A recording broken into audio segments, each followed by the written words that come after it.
வணக்கம் நேயர்களே. பார்த்தேன், ரசித்தேன், படித்தேனுக்கு உங்களை அன்புடன் வரவேற்பது சுதா ஆழ்வான்.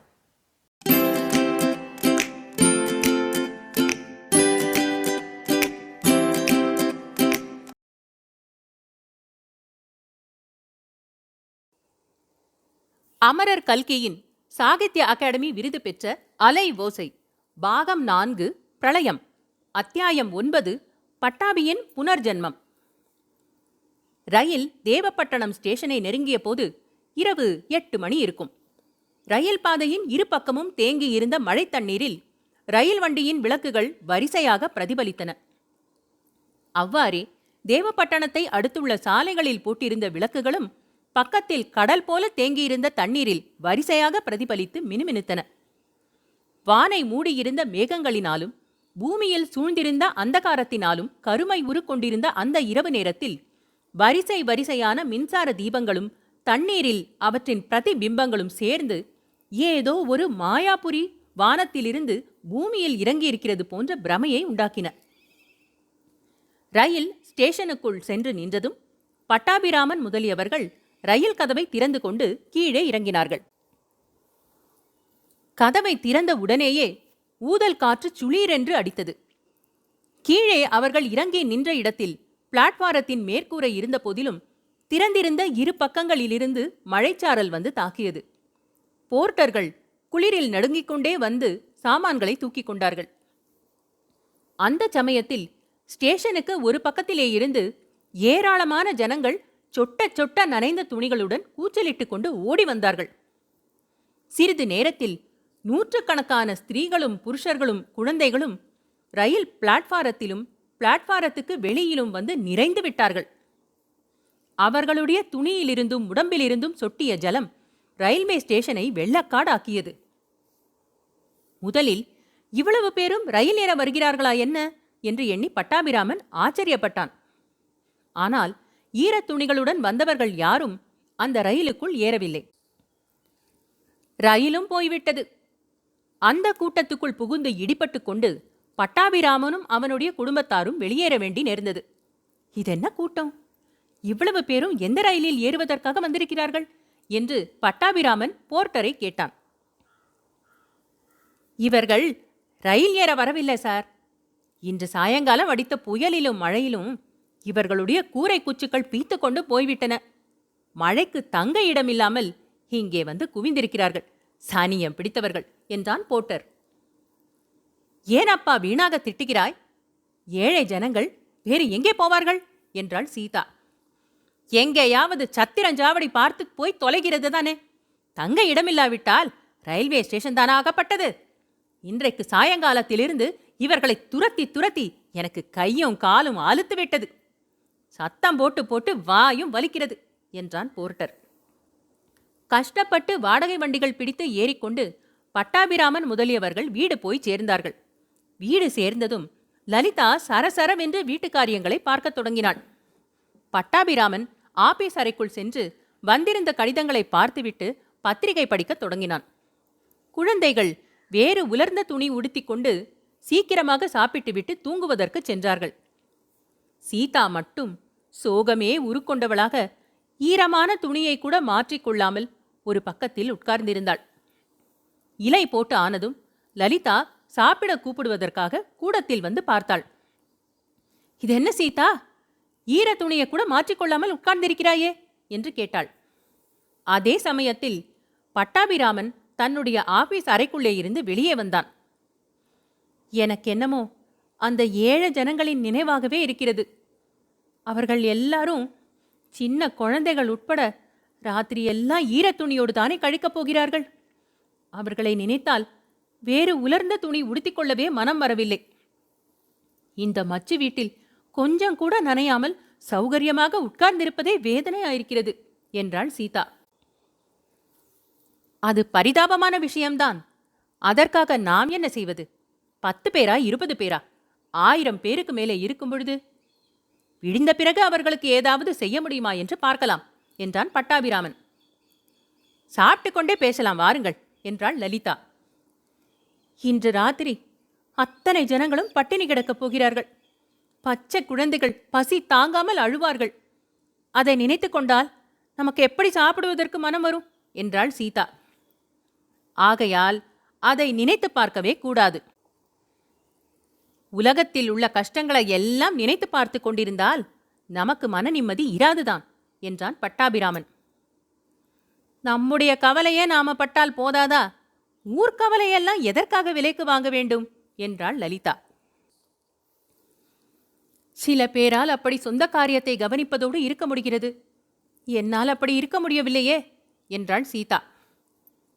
எனக்கு பட்டுவும் பாலுவும் சாரலில் நனைந்ததை பற்றியே நினைவாயிருக்கிறது. ஜலதோஷம் பிடித்துக் கொள்ளாமல் இருக்க வேண்டுமே என்று கவலையாயிருக்கிறது என்று லலிதா சொன்னாள்.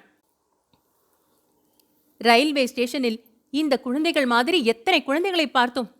அவ்வளவு பேரும் இன்று ராத்திரியெல்லாம் மழையிலும் சாரலிலும் கிடக்கப் போகிறார்கள். அவர்களுக்கெல்லாம் உடம்புக்கு வந்தால் யார் கவனிப்பார்கள் என்றாள் சீதா. நானும் அதை பற்றி யோசித்துக் கொண்டுதான் இருக்கிறேன். பொழுது விடியட்டும். என்னுடைய சிநேகிதர்களுடன் கலந்து யோசித்து ஏதாவது ஏற்பாடு செய்யலாம். இப்போது உலர்ந்த துணி உடுத்திக்கொண்டு சாப்பிடலாம் வாருங்கள். நம்முடைய உடம்பை பாதுகாத்துக் கொண்டால்தானே மற்றவர்களுக்கு நம்மால் உதவி செய்ய முடியும் என்றான் பட்டாபிராமன்.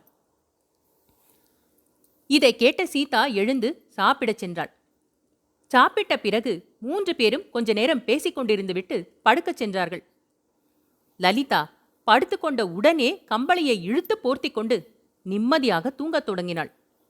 சீதாவுக்கு ரயில்வே ஸ்டேஷனில் பார்த்த ஏழை ஜனங்களை நினைத்து நினைத்து இரவெல்லாம் தூக்கம் வரவில்லை. பட்டாபிராமனுக்கோ சீதாவின் தயாள குணத்தை எண்ணி எண்ணி தூக்கம் வரவில்லை. மறுநாள் பொழுது விடிந்ததும் பட்டாபிராமன் சீதாவிடம் சொன்ன வார்த்தையை நிறைவேற்ற எண்ணி வெளியே சென்றான். எத்தனை ஏழை குடும்பங்களின் குடிசைகள் விழுந்துவிட்டன, எத்தனை பேர் தங்க இடமின்றியும் உண்ண உணவின்றியும் தவிக்கிறார்கள் என்பதையெல்லாம் விசாரித்து தெரிந்து கொண்டான். சில சிநேகிதர்களோடு கலந்து பேசி வெள்ள கஷ்ட நிவாரண வேலை தொடங்குவதற்கு வேண்டிய ஏற்பாடு செய்தான். மத்தியானம் வீட்டுக்கு திரும்பி வந்து சீதாவிடம் எல்லா விவரங்களையும் கூறினான். கல்கத்தாவில் இந்த மாதிரி கஷ்ட நிவாரண வேலையில் எனக்கு கொஞ்சம் அனுபவம் உண்டு. நானும் உங்களுடன் வந்து ஸ்திரீகளுக்கும் குழந்தைகளுக்கும் என்னால் இயன்ற உதவி செய்கிறேனே. வீட்டில் வெறுமனே உட்கார்ந்திருக்க பிடிக்கவே இல்லை என்றாள் சீதா. பட்டாபிராமன் மிக்க சந்தோஷத்துடன் அதை ஒப்புக்கொண்டான். இந்த ஊரில் அம்மாதிரி சேவை செய்யக்கூடிய இன்னும் சில சகோதரிகளும் இருக்கிறார்கள். அவர்களுடன் உன்னை சேர்த்து விடுகிறேன் என்று சொன்னான். அன்று மத்தியானமே பட்டாபிராமன் ஒரு பக்கத்திலும் சீதா இன்னொரு பக்கத்திலும் வெள்ள கஷ்ட நிவாரண வேலையில் ஈடுபட்டார்கள். முதலில் சில நாள் வரையில் குடிசைகளை இழந்த ஏழை ஜனங்களுக்கு பள்ளிக்கூடங்களில் தங்க இடம் கொடுக்கப்பட்டது. அவ்வளவு பேருக்கும் சமையல் செய்து சாப்பாடு போட வேண்டியிருந்தது. நோய்பட்டவர்களுக்கு மருந்து கொடுத்து சிகிச்சை செய்ய வேண்டியிருந்தது. குழந்தைகளுக்கு நோய் நொடி வராமல் சர்வ ஜாக்கிரதையுடன் பார்த்து கொள்ள வேண்டியிருந்தன. மழை நின்று தரை காய்ந்த பிறகு அவர்களுக்கெல்லாம் புதிதாக குடிசைகள் கட்டிக்கொள்ள வசதி செய்து கொடுக்க வேண்டி வந்தது. நிவாரண வேலை முடிவடைவதற்கு 3 மாதம் பிடித்தது. இந்த 3 மாத காலமும் பட்டாபிராமனுக்கும் சீதாவுக்கும் ஓயாத ஒழியாத வேலை இருந்து வந்தது. அவர்களுடன் அந்த ஊர்க்காரர்கள் இன்னும் பலர் ஒத்துழைத்தார்கள். சீதாவின் ஊக்கமும் உழைப்பும் இனிய சுபாவமும் மதுரமான மொழிகளும் அனைவருக்கும் உற்சாகத்தை ஊட்டி வந்தன. தேவப்பட்டணம் எங்கும் சீதாவின் புகழ் பரவி வந்தது. பட்டாபிராமன் சிறையிலிருந்து வந்தது முதல் உற்சாகம் குன்றியிருந்தான். தேசத்திற்கு சுதந்திரமோ வந்த பாடில்லை. நாட்டில் தேசிய ஊக்கம் என்பதே கிடையாது. பழையபடி கோர்ட்டுக்கு போய் வக்கீல் தொழில் செய்ய பிடிக்கவில்லை. மேலும் கட்சிக்காரர்களுக்கு எங்கே போவது? செய்வதற்கு வேறு வேலையும் இல்லை. இதனாலெல்லாம் மனச்சோர்வு அடைந்திருந்தவன் இப்போது புனர்ஜென்மம் எடுத்தவன் போல ஆனான். வெள்ளக்கஷ்ட நிவாரணத்தில் அவனுக்கு வேலை நிறைய இருந்தது. அந்த வேலை அவனுக்கு மிகவும் பிடித்தமானதாகவும் இருந்தது. மாலையில் வீடு திரும்பியதும் அன்றன்று நடந்த வேலைகளை பற்றி பட்டாபியும் சீதாவும் உற்சாகமாக பேசிக்கொள்வார்கள். வீட்டில் பொதுவாக கலகலப்பு அதிகமாயிற்று. இது லலிதாவுக்கு மிகவும் சந்தோஷமாயிருந்தது.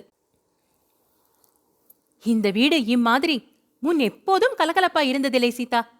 இவரும் இவ்வளவு குதூகலமா இருந்ததில்லை. உன்னை இவருக்கு ரொம்ப பிடித்து போயிருக்கிறது. யாருக்குத்தான் உன்னை பிடிக்காமல் இருக்கும்? நீ இங்கேயே எப்போதும் இருந்து விடு சீதா என்று லலிதா அடிக்கடி சொல்லுவாள். கடவுளுடைய சித்தமும் அப்படித்தான் இருக்கும் போலிருக்கிறது. எனக்கு போக்கிடம் எங்கே என்று சொல்வாள் சீதா.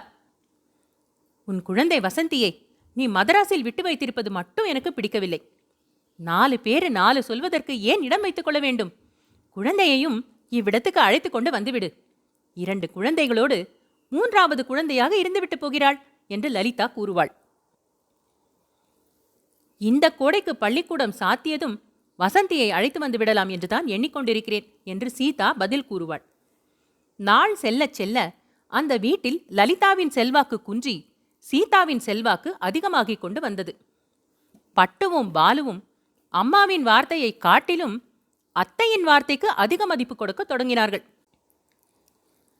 அரை நாழிகை நேரம் அம்மா சாப்பிட கூப்பிட்டாலும் அவர்கள் வரமாட்டார்கள். ஆனால் அத்தை ஒரு தடவை கூப்பிட்டால் ஓடி வந்து விடுவார்கள். வேலைக்காரர்கள் வீட்டு அம்மாளை காட்டிலும் டில்லி அம்மாளுக்கு அதிக மரியாதை காட்டத் தொடங்கினார்கள். லலிதா ஏதாவது ஒரு காரியத்தை இந்த மாதிரி செய்ய வேண்டும் என்று சொன்னால், டில்லி அம்மா அப்படி செய்ய சொல்லியிருக்கிறார்களே என்று வேலைக்காரர்கள் கூசாமல் பதில் சொல்வார்கள். சுண்டு லலிதா சொல்லுகிற காரியத்தை எந்த நாளும் செய்ததில்லை. இப்போதும் அவள் பேச்சை ஒரு பொருட்டாக மதிக்க மாட்டான். ஆனால் சீதா அவனிடம் ஏதாவது செய்யும்படி சொல்லிவிட வேண்டியதுதான். அடுத்த நிமிஷமே விழுந்தடித்துக் கொண்டு ஓடிச் சென்று அந்த காரியத்தை செய்துவிட்டு வருவான். எள்ளு என்று சொன்னால் எண்ணெய் கொண்டு வந்து விடுவான். இதெல்லாம் லலிதாவுக்கு திருப்தியாகவே இருந்து வந்தது. தன்னுடைய அத்தியந்த அன்புக்குரிய தோழிக்கு இப்படி எல்லாரும் மரியாதை செய்வது அவளுக்கு மகிழ்ச்சி தந்தது. அத்தங்கா, உன்னிடம் என்னதான் சொக்குப்பொடி இருக்கிறதோ, இப்படி எல்லாரும் மயங்கே போய் விடுகிறார்களே என்று லலிதா சீதாவிடம் அடிக்கடி சொல்லி வந்தாள். அத்தியாயம் 10 பட்டாபியின் புனர்ஜென்மம் நிறைவுற்றது. அன்பான நேயர்களே, இது போன்ற மேலும் சுவையான கதைகள் மற்றும் கட்டுரைகள் கேட்க பார்த்தேன், ரசித்தேன், படித்தேன் எங்கள் சேனலுக்கு சப்ஸ்கிரைப் செய்யுங்கள். பொன்னியின் செல்வன், சிவகாமியின் சபதம், பார்த்திபன் கனவு போன்றவை பிளேலிஸ்டுகளாக வரிசைப்படுத்தப்பட்டிருக்கின்றன. ஏனைய பிற கதைகளையும் நீங்கள் கேட்டு மகிழலாம். தமிழ் கதைகள் கேட்க ஆர்வம் உள்ள உங்கள் குடும்பத்தார் மற்றும் நண்பர்களிடம் பகிருங்கள். மிக்க நன்றி.